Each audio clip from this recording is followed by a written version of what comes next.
¡Vamos a darle a! Estás en el podcast de Edgar Pacheco y Jorge Carrillo, el rincón ecléctico de la teología. Estás en sintonía.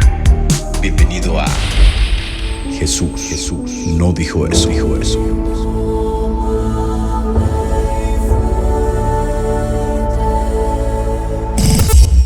In the sweet by and by, we shall meet on that beautiful shore. In the sweet by and by, we shall meet on that beautiful shore. Hola, ¿qué tal, querida audiencia? ¿Cómo están? Saludo con mucho grado, con mucho gusto a toda la gente que nos escucha, que nos sigue en este proyecto que estamos emprendiendo. Jesús no dijo eso, en el que vamos a estar tratando de manera ecléctica pues esos temas de la teología, esos temas que a todo mundo le apetecen dentro del mundo evangélico, dentro del mundo protestante. Y hoy tenemos un tema pues que es candente dentro del mundo evangélico y que, por qué no decirlo, divide a los congregantes, divide a los pastores, y es el tema del pastorado femenino. En esta tarde tengo el gusto de presentar y está conmigo mi hermano Jorge Carrillo. Jorge, ¿cómo estás? Hola Edgar, ¿cómo estás? Muy bien, aquí en Argentina hace un poco de frío, pero bueno, contento de poder participar de este proyecto con vos. ¿Tienes el mate por ahí? Por supuesto, ¿y vos? ¿Qué tenés ahí? ¿No tienen nada en México para tomar? No tengo nada ahora. Fíjate. ¿Cómo está el clima por allá? ¿Cuántos grados están ahorita? Te escucho todo. No se escuchó nada, por eso me dio risa. ¿Cómo está el clima por allá, perrito? Mucho frío, perro, mucho frío. Y la verdad es que acá en el lugar que yo estoy no hace mucho calor, pero bueno, igual. El calor del Señor se hacía el espiritual. Muy bien. Pues invitamos a toda la gente que se prepare su mate, su cafecito. Vamos a abordar este tema con paciencia, con holgura, desde una perspectiva objetiva, teológica, histórica, por qué no decirlo sociológica, psicológica, y comenzamos. We shall meet on that beautiful shore. In the sweet by and by, we shall meet on that beautiful shore. Gracias por permanecer con nosotros. Un gustazo. Este nuevo proyecto lo hacemos con mucho cariño para toda la gente pues que busca podcast, ¿no? De contenido teológico. Por ahí tenemos varios proyectos. Jorge tiene su proyecto de cultura teológica. Yo tengo un proyecto personal ahí de Eso no dijo Kant. También tengo un proyecto con Arnoldo. Aquí mando un saludo de No lo sabemos todo. Pero hoy, en este proyecto que, siendo sinceros, me da mucho gusto participar y tener el placer de participar con Jorge, vamos a hablar un tema candente, Jorge. ¿Te parece el tema del pastorado femenino? Muy candente y complejo, visto de varias aristas, desde la escritura hasta la historia, en cuestiones sociológicas, psicológicas, como vos dijiste, es bastante complejo el tema, por eso me parece interesante, me gusta lo difícil. Tú sabes que este tema divide a las congregaciones. Hay congregaciones que de facto dicen, bueno, nosotros somos más bíblicos porque no aceptamos a las pastoras, y otros dicen, no, es que ustedes están desfasados, están haciendo una interpretación desde un paradigma muy particular. Y luego hay otros que dicen, no, pues a mí me da igual, ¿no? Si hay pastoras o no hay pastoras, los hombres no sirven. Y hay muchos argumentos que se vierten pues en el debate en torno a ello. ¿Qué piensas de ese asunto? Así es, Edgar, en el tema exegético es muy variado, hay muchas interpretaciones, las iglesias no se ponen de acuerdo. Por ejemplo, yo voy a una iglesia de corte conservadora que no admite que la mujer predique en la iglesia, que presida, que no enseñe desde ningún púlpito, digamos, solamente la reunión femenina o a los niños en la escuela dominical, ni hablar de lo que sería el pastorado femenino ya visto como un oficio. Pero del punto de vista exegético, escritural, también es complejo, hay muchos debates y bueno, vos sabés cómo sucede aquí en el mundo protestante, ¿no? Que no se ponen nunca de acuerdo en nada. Y bueno, por eso también la variedad de opiniones, que en algún sentido puede ser también algo rico, ¿no? Lo diverso Claro. también trae riqueza, ¿no? Creo que en rigor a verdad hay que decir que la mayoría del mundo evangélico o la gran mayoría del mundo evangélico está a favor de la ordenación de mujeres en el pastorado dentro de la iglesia local, y por qué no decirlo también algunas iglesias históricas como los luteranos, como los anglicanos, que ordenan ya presbíteros mujeres. Hay que decir que es minúsculo o se ve muy reducido ya el grupo de evangélicos o de cristianos que rechazan el ordenamiento de las mujeres. De hecho, creo que una de las encíclicas que Francisco ha mandado últimamente a discusión tiene por fin pues analizar el asunto de las mujeres dentro del servicio de la iglesia. Entonces es un tema pues que no para, es un tema que sigue y sigue y sigue, ¿no? Así es. Yo creo que desde el punto de vista exegético, bueno, aunque es variado, uno lo debería tratar un poco en este programa, porque también es importante verlo desde ahí. Desde el punto de vista exegético me parece que hay que hacer algunas distinciones respecto del tema del pastorado, ¿no? Porque los textos muchas veces no son tan claros y las distinciones nos permiten tener un poquito de alguna idea y trazar algo claro sobre lo que nos planteamos en este asunto. Si nosotros analizamos la lista de los dones, por ejemplo, en varios pasajes de las Escrituras, en Primera Corintios, en Romanos, en Efesios, en Pedro, nos vamos a dar cuenta que la lista no es uniforme. Pablo trata una lista, tenemos también en Pedro, y no vemos que haya una distinción entre hombres y mujeres respecto de los dones. Claro. El único libro que menciona al pastorado junto con el maestro, porque ahí el texto griego parece unir y decir como pastor maestro en Efesios capítulo 4, no hace la distinción Pablo si es para mujeres y hombres. Así que desde el punto de vista de los dones, parece que no se puede suprimir que la mujer tenga el don de pastor, como todos tenemos los mismos dones, no se hace una distinción entre el sexo masculino y femenino. Buenísimo. Bueno. Pero vos fíjate cómo lo tratan las pastorales cuando hablan del oficio. ¿Por qué? Porque dice la escritura, aquel que desea obispado, buena obra desea. Y vos Claro. fíjate que la escritura no dice que la mujer puede ser obispo o presbítero, sí que puede llegar a ser diácono, aunque el texto es un poco ambiguo también, pero eso es siempre un título para los hombres. De hecho, está todo dirigido al sexo masculino. El hombre debe ser marido de una sola mujer. Y claro, al decir que el que desea obispado buena obra desea, lo está planteando como un oficio. Entonces, Así es. en cuanto al oficio, vemos claramente que las escrituras no admiten a las mujeres. No sé si vos estás de acuerdo, salvo el tema del diácono, pero ahí termino. El tema del diaconado también es complejo porque, por ejemplo, el término griego, que significa servir a las mesas, que también está en Hechos, estos 7 varones que también son diáconos, parece ser también una especie de oficio, pero que está subordinado, hablando jerárquicamente, a lo que es el anciano o el obispo. Y a la mujer que servía también se le podía llamar diaconisa, aunque la palabra diaconisa tampoco está, se utiliza la palabra diácono en sus respectivos modos, pero siempre con el artículo femenino para referirse a la mujer. Claro. Entonces, hay que hacer también esa distinción. Me parece que el diaconado tampoco es un oficio como lo sería el obispo o el anciano o el pastor, como se suele utilizar también como término intercambiable de ese nivel jerárquico dentro del mundo eclesiológico. No sé si vos estás de acuerdo con eso. Buenísimo, buenísimo, chamo. Fíjate que yo estuve investigando un poquito. Yo creo que a veces nos vemos perdón, a veces nos vemos circunscritos a los medios en los que nosotros nos desenvolvemos, el mundo evangélico. Y entonces yo me fui a investigar un poquito la literatura del mundo católico, la literatura del mundo oriental, para saber qué decían ellos en torno justamente al pastorado femenino, al oficio de las mujeres dentro de la iglesia local. Y me di cuenta que ante la pregunta de si hubo pastoras o presbíteros en la iglesia primitiva, por lo menos hasta bien entrado el siglo V, la respuesta es un rotundo sí, o sea, sí las hubo. Por ejemplo, Kevin Madigan y Caroline Osiek hicieron, según parece, la más amplia recopilación de testimonios concernientes al ministerio de la mujer en la época primitiva y detallan justamente todas esas mujeres que fungieron como presbíteras, como diaconisas, dentro de la iglesia local. De hecho, se dice que en Salona, por ahí en Croacia, hubo mujeres sacerdotisas hasta bien entrado el siglo V. Y no estamos hablando de mujeres herejes, no estamos hablando de grupos, por ejemplo, como los montanistas, estamos hablando de mujeres realmente que fungían de forma ortodoxa, que ocupaban lugares especiales dentro de la iglesia y que trabajaban en aras de ayudar a la congregación justamente. En palabras del propio autor, y me pareció correcto citarlo, él dice, este volumen es una fuente exhaustiva de todos los testimonios textuales, literarios, canónicos y epigráficos del mundo grecolatino, así como parte del material procedente de las iglesias orientales que mantuvieron relación con el mundo citado. Y este volumen proporciona al lector no versado en las lenguas originales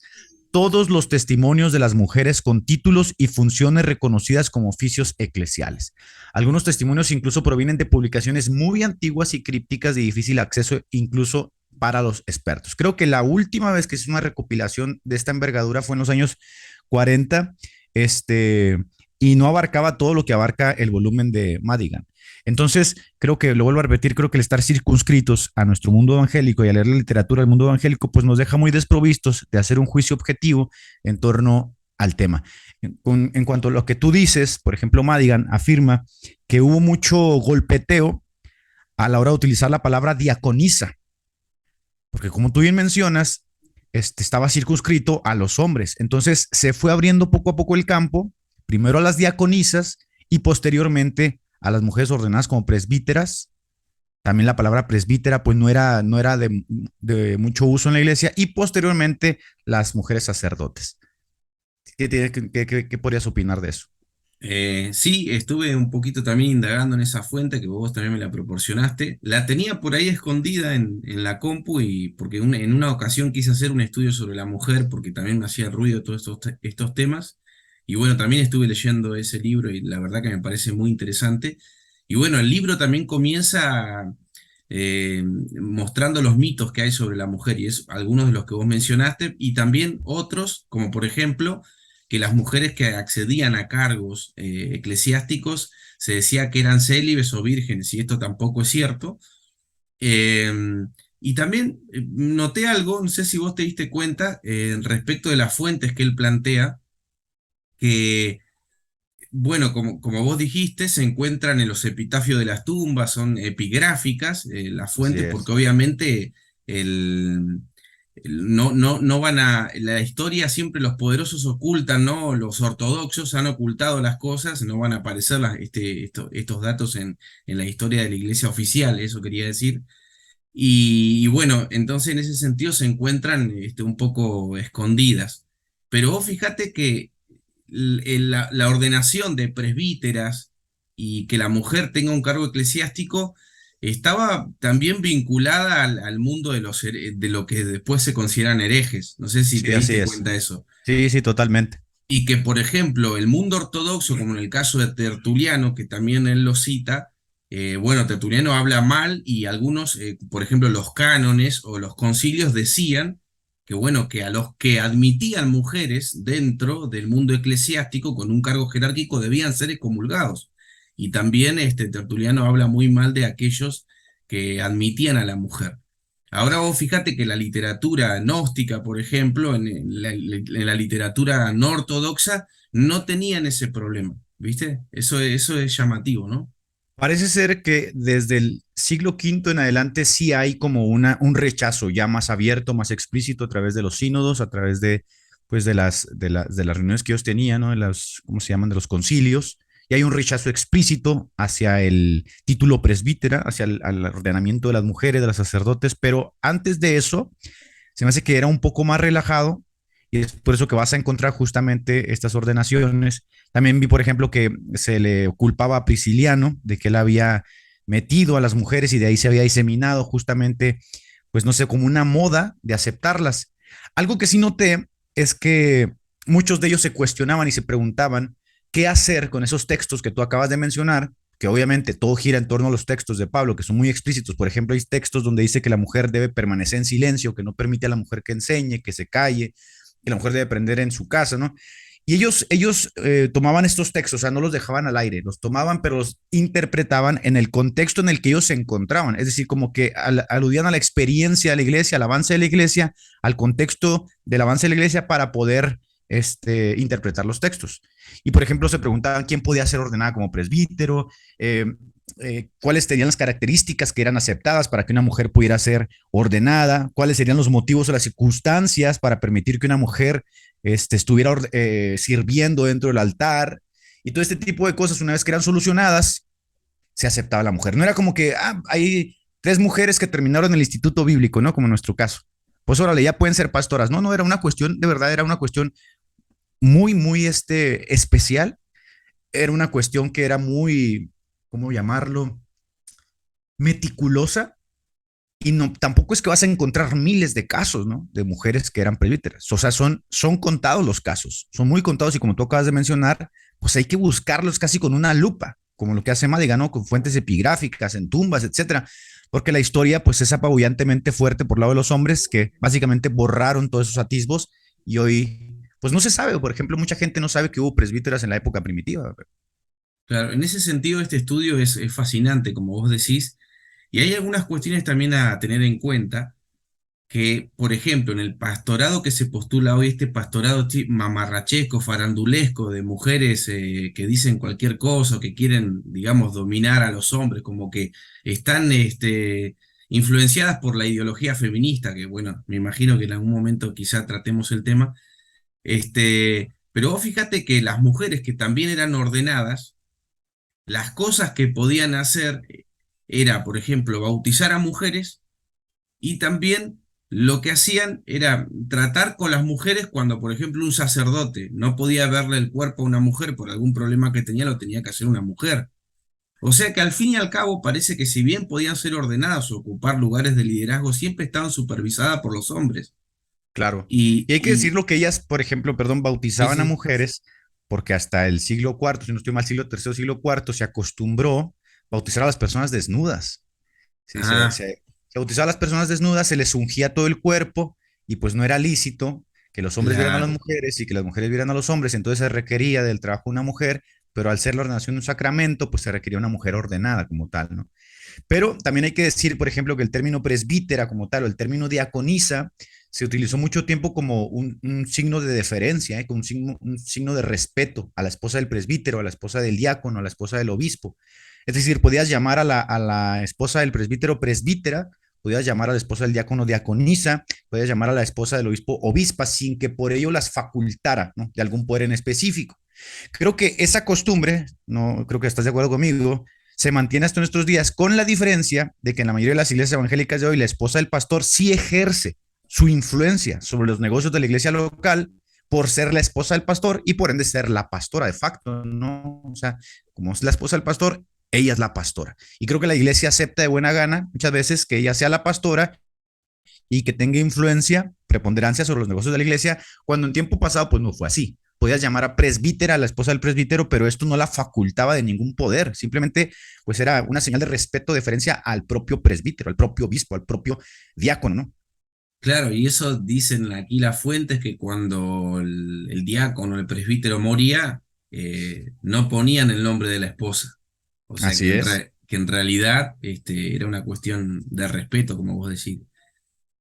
Además, bueno, aquí parte otra cuestión me parece importante. No sé si querés continuar con el tema de las fuentes y eso, pero a mí me parece que este programa también tiene que poner sobre la mesa una cuestión que surge de fondo aquí, que es el tema de la discusión del complementarianismo y el igualitarismo respecto de la iglesia, porque me parece que va ahí de cerca con este tema, porque viste que el igualitarismo que tiene cosas positivas, que permite la igualdad ontológica entre los seres, la igualdad política, la igualdad ante la ley entre el hombre y la mujer, pero respecto de la iglesia o de lo que plantean las escrituras no parece ser así, en el sentido de que hay más complementariedad respecto del hombre y de la mujer. Pero vos fíjate una cosa, y yo me acordaba de vos porque vos siempre hacés este énfasis de tener en cuenta lo que es la naturaleza, ¿no? Vos Claro, que la fíjate que naturaleza, el igualitarismo, aunque es algo positivo, no tiene en cuenta lo que son las complejidades psicológicas y naturales que tiene cada sexo, ¿no? claro, Entonces, por ejemplo, el hombre tiene una psicología y una naturaleza distinta de la mujer, lo cual esa puede ser alguna explicación de por qué el hombre es el que domina y el que se impone en el liderazgo. Si vos no tenés en cuenta esas cuestiones psicológicas y naturales, vos y homogeneizás todo, porque la sociedad te lo dice o porque las ideologías se imponen, eso también es un problema, ¿no? Y eso también se filtra en la iglesia y es por eso que hoy en día puede haber una mujer, por ejemplo, que es pastora de toda la iglesia, cosa que no habría ocurrido nunca porque siempre han estado los hombres supervisando lo que hacían las mujeres por más que tenían un puesto de liderazgo. Yo creo que acá vos podés aportar algo respecto del tema psicológico y natural, ¿no? Del hombre y la mira, mujer. yo creo que si tú vas reduciendo todo biológicamente a sus formas más barbáricas, no hablando socialmente, a sus formas más por decir, trogloditas, por decirlo de alguna manera, ¿no? Vas a encontrar que al final de cuentas el hombre rige en la sociedad por la fuerza, nada más. Y si vas refinando la cultura hasta llegar a la civilización, te vas a dar cuenta que aunque pueda haber y existir esta equidad de la que tú hablas, con todo la naturaleza pues no reconoce, ¿no? Ni tus dogmas, ni tus estatutos, ni tus leyes, ni tu religión, y el hombre sigue teniendo una cierta preponderancia sobre la mujer a través de la fuerza. Entonces, esta fuerza que en rigor de verdad es la que le da, vaya, camino a las sociedades, creo que es el parteaguas por lo cual se dice el hombre tiene que cumplir un papel de protector, de dirigir, de dominar, no porque creamos que ontológicamente la mujer es inferior, sino porque a la hora de constituir una sociedad, a la hora de constituirse como civilización, se requiere justamente de decir, estas son las cualidades que el hombre posee psicológica y físicamente y estas son las cualidades que la mujer posee, ¿no? Y entonces cada uno toma sus partes y entonces fundamos la sociedad de mejor forma. Yo creo personalmente que este asunto del igualitarismo, más que ayudar, va afectando, porque si te fijas en el contexto actual, las iglesias, más que buscar ese igualitarismo, los hombres se van feminizando. Lo que está Exacto. sucediendo realmente es que los hombres se van inclinando hacia las tendencias psicológicas del feminismo, ¿no? Por ejemplo, tú ves la mayoría de los cultos evangélicos tienden a tomar esas formas de sentimentalismo, que ya lo criticó William Cray también, que no es más que el resultado justamente de esta supuesta búsqueda de la equidad. Ahora, tú mencionaste ahorita algo muy interesante, ¿no? Sí hubo presbíteras en el mundo antiguo, en el mundo primitivo, sí las hubo, pero siempre estuvieron subordinadas pues a un grupo de hombres. Es decir, si en la iglesia había 4 presbíteros, pues había una presbítera. Y esta presbítera se ordenaba con la intención justamente de que fungiera en la ayuda con las otras mujeres y en la enseñanza a las otras mujeres y Exacto. fuera como un apoyo para los presbíteros varones. Nunca encontramos, por ejemplo, que se ordenara una presbítera ella sola y dirigiera de forma unilateral a la congregación, como lo vemos hoy en día, ¿no? Eso no existió jamás, Jorge. O sea, eso es toda una novedad que va a venir naciendo, yo creo, desde el siglo XVIII en adelante con los movimientos evangélicos, pero no existió en el mundo primitivo. Luego, después de eso, yo quería añadir que después del siglo V, del concilio de Frigia, ¿no? La Odisea, haya un rechazo frontal hacia el ministerio de la mujer, porque como tú dijiste, se le asocia a una rebeldía del mundo pagano. Es decir, se Claro. empieza a decir esa tendencia de tener a mujeres sirviendo, profetizando, etcétera, etcétera, procede, decían ellos, del mundo pagano. Ya en el siglo V, en el siglo VI, hay una clara idea de que sí existen muchas iglesias que tienen a mujeres ordenadas, pero se congrega estos signos, estos concilios para hacerles frente. Ya ahora sí como un concilio de choque que pretende desarraigarlas y ya hay como unos cánones muy específicos que dicen prohibidísimo que se ordene una mujer, los casos de Tertuliano, que es durísimo, Agustín, prohibidísimo que se llame presbítera a las mujeres, y luego hacen una distinción que a mí me pareció muy interesante, porque muchos dicen, bueno, ¿y qué vamos a decir? ¿Qué decimos de todas aquellas que fueron ordenadas en las iglesias? Y entonces aquí los concilios hacen una distinción, dicen, bueno, hay una ordenación que es sacramental, que pertenece a los hombres, que viene de Dios, pero hay otra que es simplemente una bendición, dicen ellos. Y las que las mujeres reciben no es una ordenación como tal, ni fue una ordenación como tal sacramental, sino una simple bendición para que sirvieran en la iglesia. Fíjate hasta dónde llegaron. Y ya después del siglo V, sexto, pues empieza a desarraigarse de, de la iglesia la mujer ordenada como tal. Claro, bueno, ahí se ve claramente que la iglesia intenta, claro, diferenciarse del paganismo, porque es cierto, si uno se pone a pensar en el paganismo, sí tenía gran importancia las sacerdotisas, las religiones paganas que estaban fundamentalmente basadas en la fertilidad de la tierra, todas tienen un origen femenino, ¿verdad? Entonces ahí Claro. vos fíjate, por ejemplo, Agustín en su obra esta, La ciudad de Dios, o la obra de Justino, que lo único que se encargan en todo el tiempo es estar diferenciándose o mostrando el pecado de los paganos respecto a sus propias religiones y un ataque a los demonios y todas esas cuestiones, ¿no?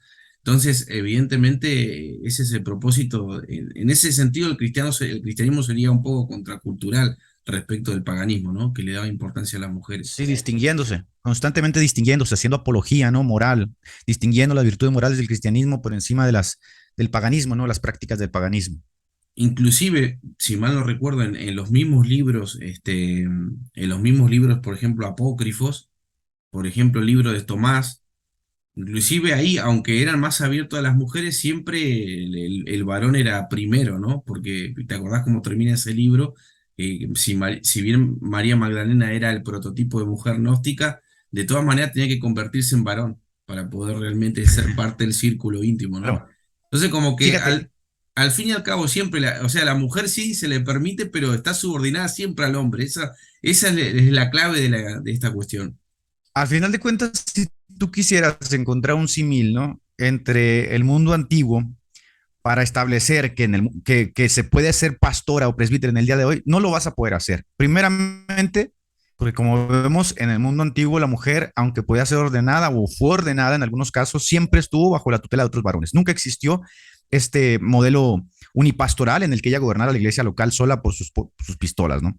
Segundo, había ciertos requisitos. Por ejemplo, las mujeres no podían ser menores de 45 años.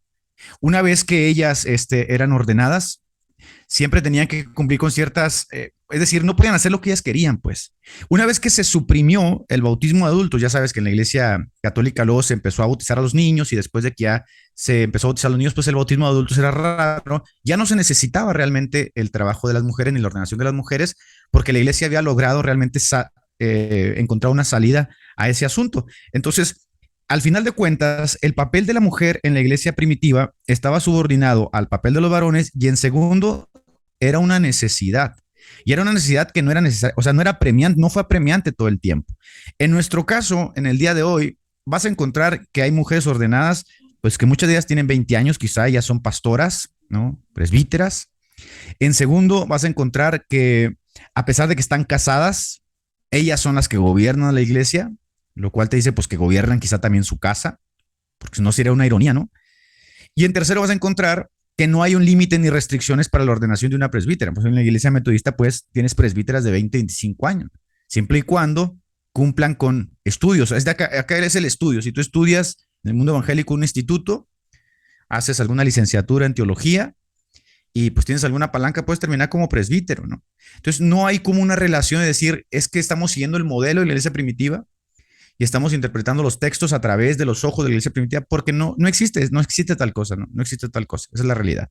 Una cosa que a mí me parece muy interesante es que si tú te fijas en los documentos de Madigan, él dice dos cosas que me hicieron mucho pensar. Él dice que una vez que los presbíteros eran ordenados, tenían que hacer un voto de castidad, un voto de celibato con sus esposas de no tener relaciones. De hecho, en los concilios de Arreus, creo en Francia, se menciona que aquellos que no cumplan con su voto de castidad porque lo vigilaban, sean desarraigados de la ordenación, ¿no? Se les desarraigue del servicio.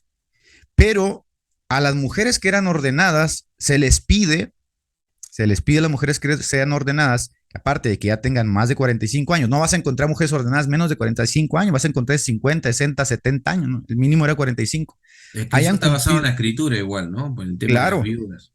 vas a encontrar que ya habían cumplido con sus obligaciones en el hogar. Ya estaban libres realmente. O sea, no tenían obligaciones ni con su esposo, ¿no? Ya eran unas personas grandes, no tenían obligaciones con hijos, muchas de ellas a lo mejor ni los tenían. Pero, ¿qué piensas tú, por ejemplo, de una muchachita de 25 años que es ordenada al pastorado y queda embarazada el primer año de pastorado? Estamos diciendo que no estoy discriminando, estoy diciendo que por un gran tiempo se va a deber biológicamente a su niño. La demanda que el niño le va a hacer a esta mujer va a ser impresionante, no tanto física como psicológica y como espiritualmente. Entonces, ¿cómo puedes atender realmente una congregación si biológicamente te ves impedida, si físicamente te ves impedida y la fuerza que requieres para llevar a cabo ese trabajo, pues te la está demandando tu hijo, que es lo natural, ¿no? Creo que por ahí hay una alusión también que Pablo hace que dice que es mejor no estar casado justamente por lo mismo, ¿no? Porque el casado se debe a su esposa, ¿no? Mientras que pues, el soltero pues puede preocuparse libremente de las cosas del Señor. Creo que es algo parecido. Una mujer que está embarazada, una mujer que queda embarazada y lo que tiene 2, 3 hijos, pues se debe a su hogar. Por sentido natural se debe a su hogar, a su prole, ¿no? Entonces, esa parte a mí se me pareció muy interesante, que por ejemplo, ellos no ordenarían a una mujer que tiene obligaciones en su casa con sus niños. Claro, está bueno eso que decís porque aterriza en la realidad concreta, ¿no? Y la verdad que la sabiduría antigua siempre captó esto, ¿no? Por ejemplo, de Aristóteles ya se dice que los jóvenes no pueden gobernar o no pueden ser políticos porque están sujetos siempre a las pasiones. Claro. Y vos fíjate que Pablo dice que bueno, que las mujeres, que las viudas tienen que tener una serie de características, tienen que haber sido hospitalarias, haber servido a los santos, y las mujeres jóvenes que se apuran a hacer votos, luego son llevadas por sus pecados. ¿Por qué? Pues no están preparadas, no están maduras para hacerlo. Ese es un problema que tenemos hoy en el mundo moderno, ¿no? Que no hay sabiduría, ¿no? No hay discriminación de las cosas espirituales en este aspecto. Y me parece que hay que reflexionarlo. Esto que vos decís es muy importante. La juventud tiene que buscar la sabiduría, que no consiste solamente en tener un cúmulo de información de libros en tu cabeza, sino empezar a darte cuenta que realmente la iglesia, digamos, la misma escritura lo dice, que el joven no es bueno que sea apto para el gobierno de la iglesia porque se necesita madurez. Bueno, vos fuiste pastor, ¿no? Y me Yo estuve imagino siempre que, bajo, yo estuve siempre bajo el cargo de otros pastores. Mi pastorado nunca fue unipastoral, siempre fui copastor, bajo el cargo de pastores más grandes. De hecho, yo estoy muy a favor del pastorado así, ¿no? En consenso con otros pastores. Creo que es muy sano tener esos contrapesos. Yo te hago una pregunta personal aquí y para la sí, gente sí, que nos sí. está escuchando también. Personalmente, yo no estoy a favor del pastorado femenino. Tampoco no es una cuestión de machismo, de misoginia, ¿no? Por lo que estamos platicando y por lo que estamos viendo de cuestión natural, psicológica, histórica y teológica, pues a mí me hace más la balanza cargarme para estar no a favor del asunto de el ordenamiento de las mujeres. Pero te hago una pregunta a ti personal. ¿Qué pasaría, por ejemplo, si en tu iglesia hubiese 4 pastores y si llegara a la necesidad de necesitar una mujer? ¿Tú crees que sería bueno ordenar a una mujer en ese contexto, en el contexto de la iglesia primitiva? Es decir, somos 4 pastores y requerimos la ayuda de una mujer que pastorea a las mujeres como tal. ¿Tú qué piensas? Mira, yo no estaría a favor que se ordene a una mujer, pero sí estaría a favor que de alguna manera tenga un tipo de liderazgo frente a las mujeres. O sea, no necesariamente debería ser ordenada obispo o presbítero dentro de la iglesia. Va, yo no lo veo necesario. Lo que pasa es que, claro, yo estoy muy acostumbrado a las denominaciones a las que yo pertenezco. Y la mujer, Claro. por ejemplo, por más que tenga cierto liderazgo en la iglesia, nunca va a ser parte de la jerarquía de la iglesia. Entonces, para mí no haría falta que sea reconocida como obispo presbítero, porque tendría una especie de liderazgo entre las mujeres. De hecho, ocurre eso, ocurre. ¿Vos sí estarías a favor?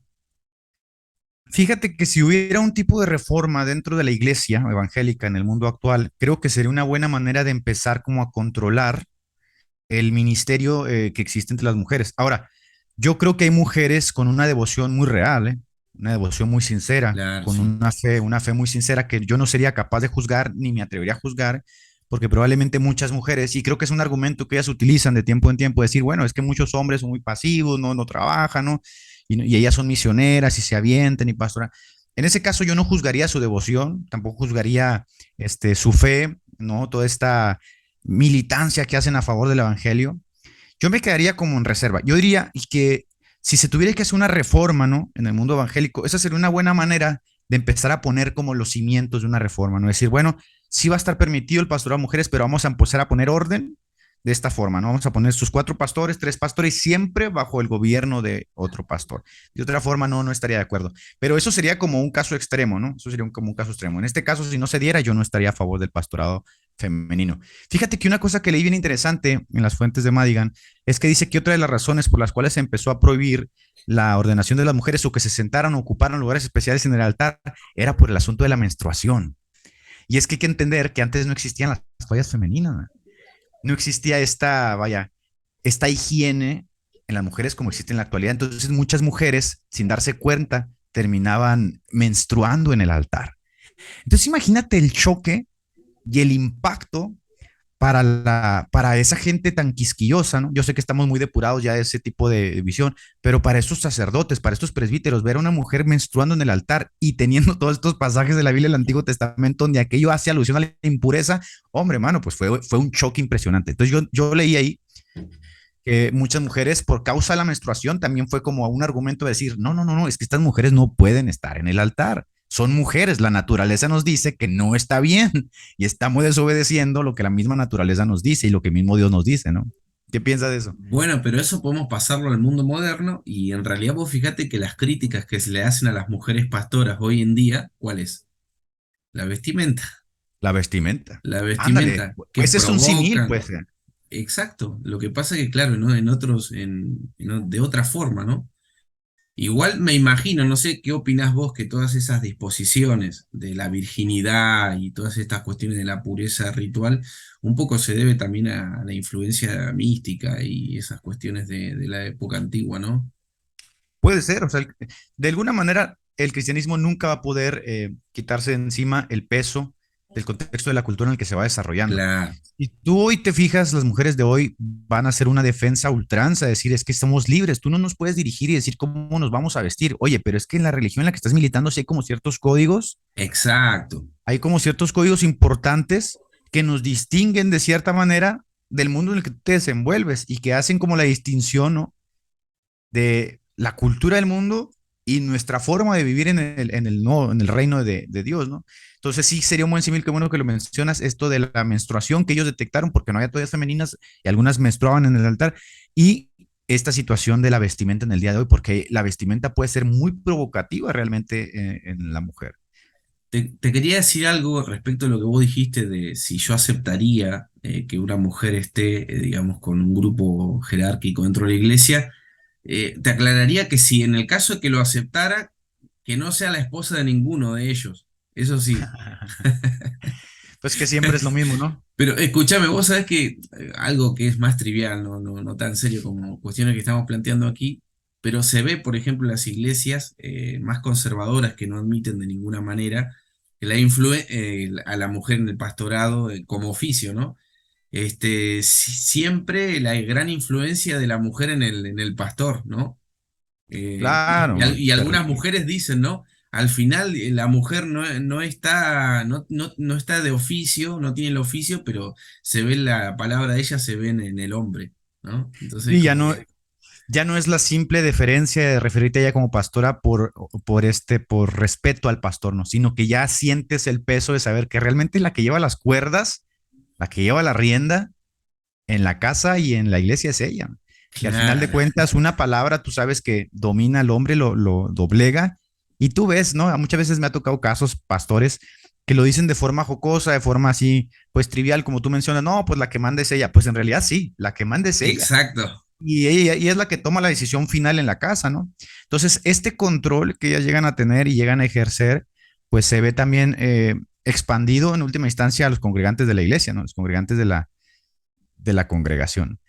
Fíjate que eh, yo estaba pensando, por ejemplo, en los argumentos que se esbozan a favor del pastorado femenino, aparte de los textos bíblicos, ¿no? Esto que tú acabas de mencionar, que no hay diferencia ontológica, etcétera, que somos mujeres y hombres somos iguales, esto que mencionaste de los dones, que es muy interesante, que yo no lo había pensado como tal.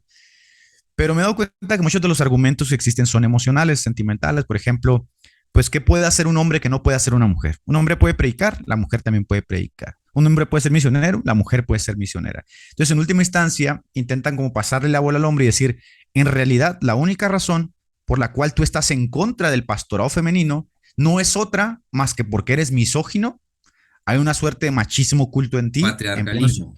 patriarcalismo, en pleno siglo XXI, que demuestra que en realidad lo que tienes es una versión per se hacia las mujeres. ¿Tú qué piensas de ese asunto, de esas críticas que se lanzan luego a aquellos que estamos en contra, pues decirlo de alguna forma? Claro, algo de razón en algunas cuestiones tienen, porque vos fíjate que las mujeres siempre en todo lo que hemos estado planteando están, pero siempre en roles secundarios, ¿sí? En roles secundarios. No son siempre primero entre iguales, como para decir, para Claro, utilizar un término. Pero yo creo que no se debe a lo que podría proponer el progresismo de un binomio de opresor oprimido, como lo ha hecho, lo hacen las filosofías posmodernas, de decir que bueno, que el patriarcalismo es un movimiento de poder que ha sometido a la mujer, que no se debe específicamente a eso, sino que se debe a lo que te decía anteriormente, a cuestiones psicológicas y naturales, aunque no se pueden fundamentar quizá de una manera absoluta decir, bueno, esto es así sí o sí, porque también el hombre, más allá de que tiene una naturaleza física y psicológica, él también es un animal social que se ve moldeado por la yes. cultura, ¿no? Entonces no es fácil la situación, pero yo me atrevo a decir que algo de eso hay, en por qué estas diferencias, ¿no?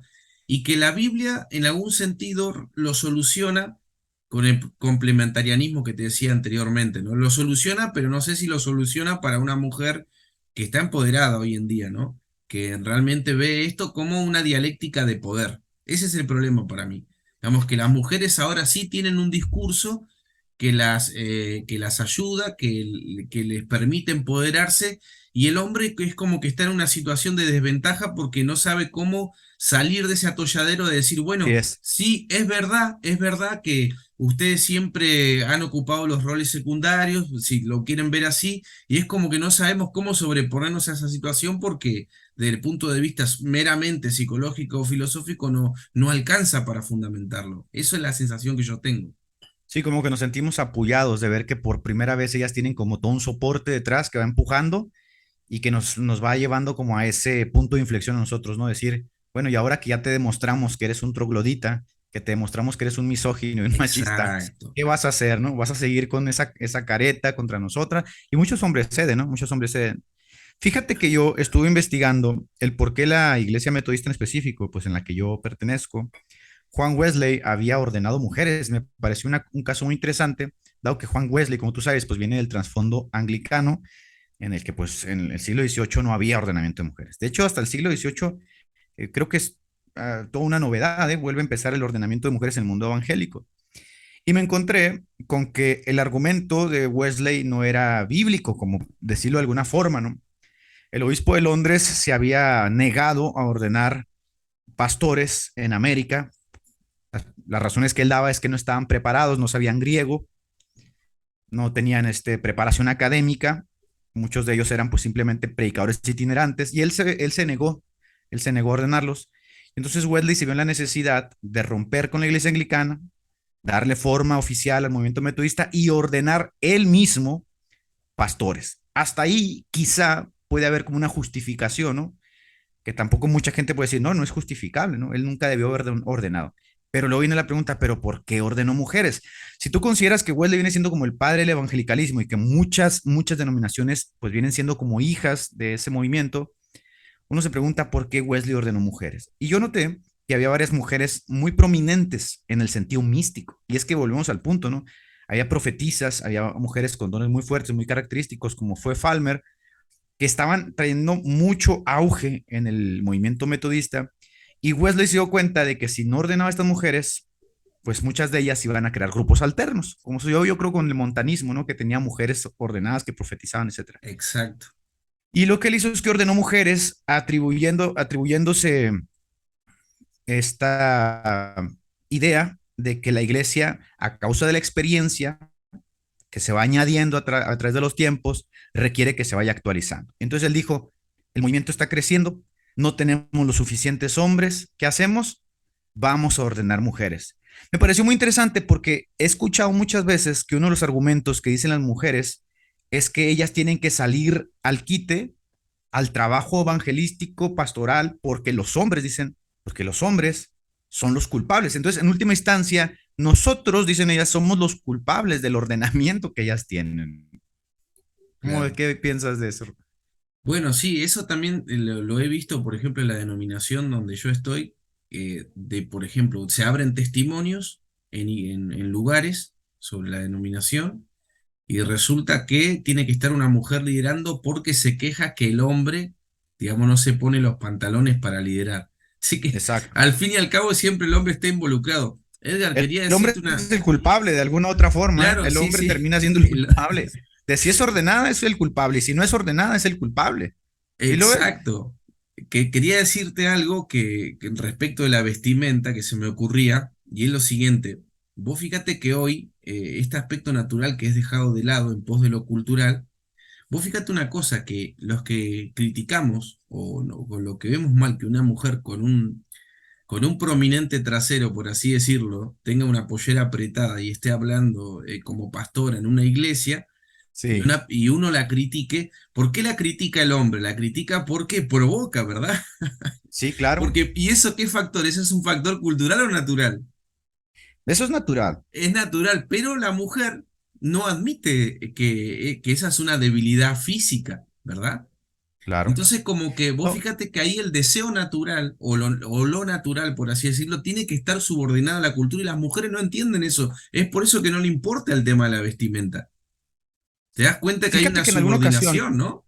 claro, fíjate, Chabón, que en alguna ocasión en el Instituto Bíblico salió el tema a relucir pues esa vestimenta, ¿no? Que provoca, ¿no? Que está muy adherida a la carne, que se te pega a a los muslos, que pues hace que se note de manera prominente, ¿no? Los muslos de la mujer, la carne de la mujer, que para el hombre pues llama mucho la atención.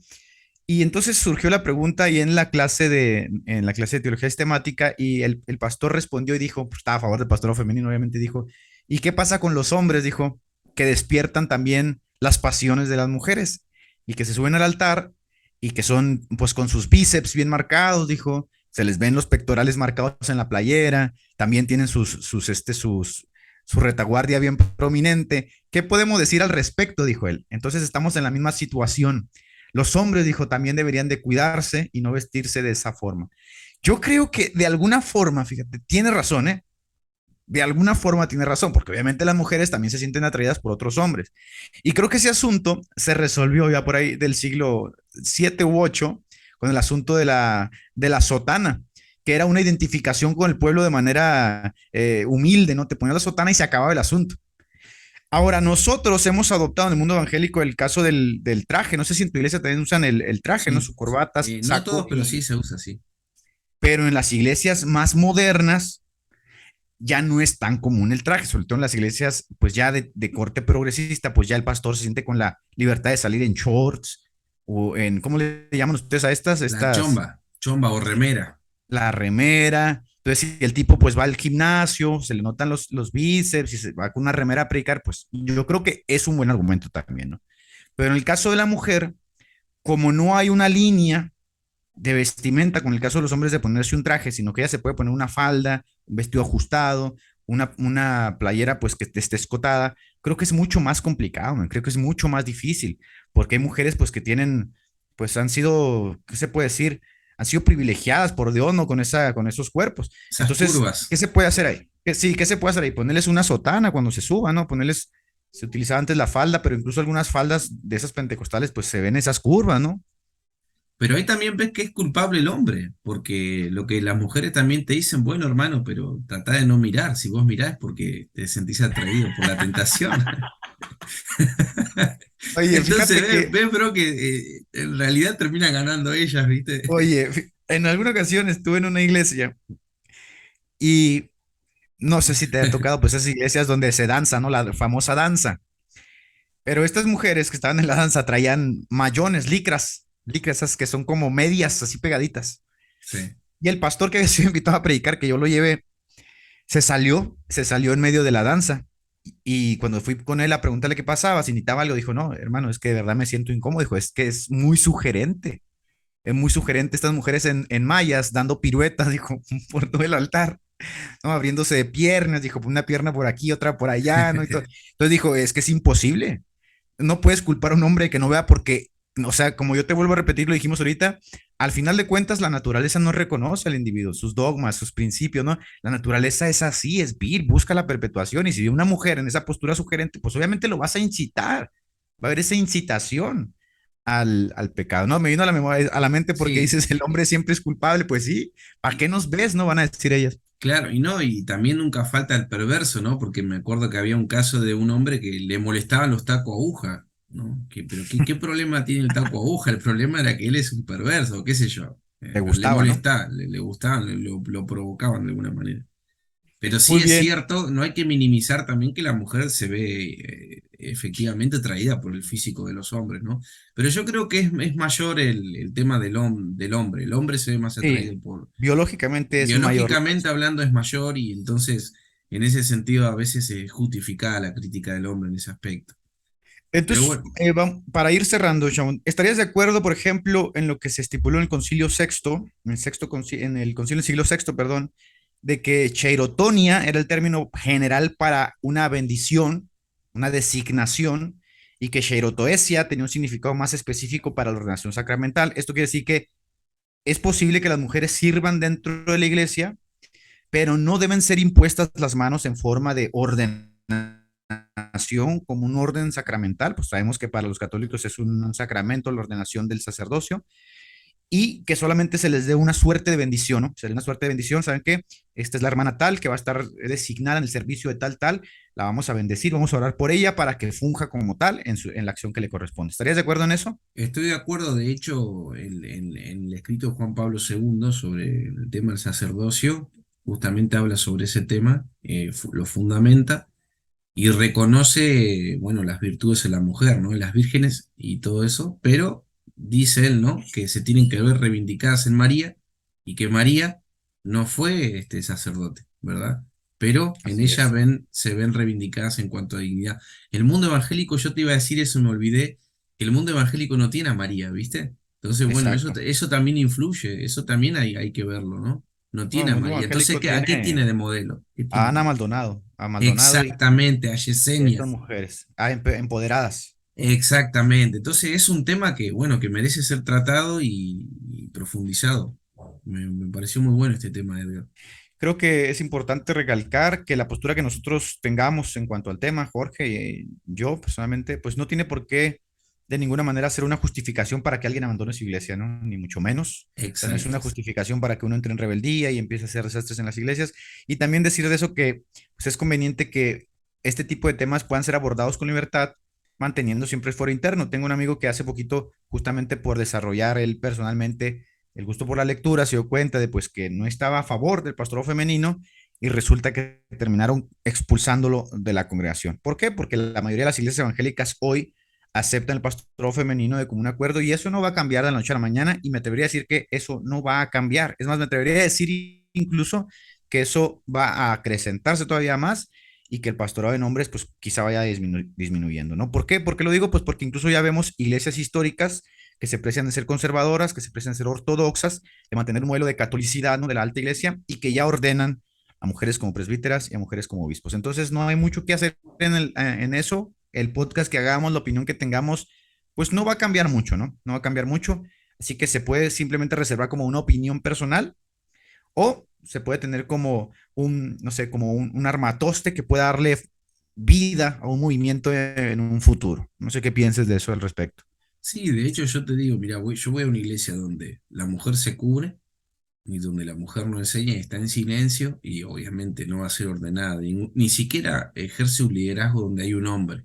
Así que imagínate, y no me fui de esa iglesia y no estoy de acuerdo, digamos, con alguno de estos postulados.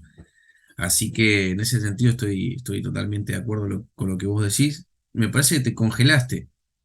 Me congelé, se me Ah, acabó no, el internet. ahí volviste, ahí volviste, Ok. ahí volviste. Así Este, que sí, tómenlo dime, como una dime. opinión. Sí, claro, una opinión solamente. Para ir recapitulando y cerrar este podcast, recuerden que este podcast pues lo pueden encontrar en la página de mi hermano Jorge, en la página de Jesús no dijo eso, en Spotify, en Google, en el Google Podcast, en Apple Podcast, en YouTube, en todas las plataformas, para que lo compartan, para que nos sigan. Este es un proyecto que estamos tratando de arrancar de una forma ecléctica, tratar los temas pues de una forma más objetiva, ¿no? Tratando de realmente instruirnos. A nosotros nos sirve, a mí personalmente me sirve para meterme a la lectura mucho y espero que también fomente esa curiosidad, pues que es el motor de búsqueda para que todos puedan también crecer. Solamente recapitulando, hubo mujeres ordenadas en el mundo primitivo, presbíteras sí las hubo, había ciertas características, siempre trabajaron en el contexto de la subordinación a otros hombres que eran ordenados, no eran menores de 40 años, es decir, la mayoría de ellas tendría 60, 70 años, servían para cuestiones especiales muy particulares como el bautismo de las mujeres, la enseñanza de las mujeres y atender en el servicio al altar a los hombres. Y después del siglo sexto, siglo quinto, siglo sexto, pues ya viene la debacle, se acaba el movimiento de la ordenación de las mujeres y resurge hasta el siglo XVIII, XIX, por ahí, en el mundo evangélico, que es actualmente toda la modernidad, y está en auge, se puede decir que está en auge. Así que para aquellos que piensen que no las hubo, pues sí, sí las hubo, hay bastante evidencia y material, y vamos a dejar aquí las fuentes también para que ustedes las puedan consultar en nuestras páginas de que sí hubo mujeres ordenadas como presbíteras. Sin embargo, esto no sirve como simil ni como justificación para el llamado pastorado femenino de la actualidad. No tiene ninguna comparación en lo mínimo. El pastorado femenino de la actualidad estaría más asociado a los movimientos heréticos, a los movimientos paganos, ¿no? De esa libertad que tenían las mujeres, por ejemplo, los movimientos montanistas, los movimientos priscilianos, quintilianistas, que no se corresponde con la ordenación que sí era ortodoxa, conservadora de los movimientos de la iglesia cristiana temprana. No sé si quieras agregar algo, querido Jorge. No, quiero invitar al pueblo evangélico a que que se instruya, que lea, que se forme, porque eso es lo que nos hace falta, educarnos bien y buscar la sabiduría en todos estos aspectos. Así que muchas gracias, Edgar, por invitarme al podcast y bueno, esperemos que les sea de agrado a todos los hermanos. Un gran placer siempre por ahí platicar contigo, Jorge. Teníamos mucho Igualmente. tiempo queriendo platicar, no habíamos podido lograrlo. Igualmente, recalcar que si alguien está escuchando este podcast y tiene alguna pastora, pues esta no es una justificación para que vaya y la denoste, ¿no? Ni mucho menos les falta el respeto ni nada. Pues los invitamos a que mantengan el foro interno, sobre todo. Sabemos que este es un tema polémico, pero pues ha sido muy grato tocarlo contigo, Jorge. Entonces, síganos en nuestras redes sociales, en nuestras plataformas digitales. Vamos a ir subiendo contenido y esperemos pronto subir un nuevo tema. Jorge, un abrazo hasta Un Argentina. abrazo, Muy bien, chabón. Hasta luego. bendiciones, hasta luego. We will sing on that beautiful shore, the melodious song of the blessed, and our spirits will sorrow no more, not aside for the blessings of rest in the sweet by and by. We shall meet on that beautiful shore in the sweet by and by. We shall meet on that beautiful shore.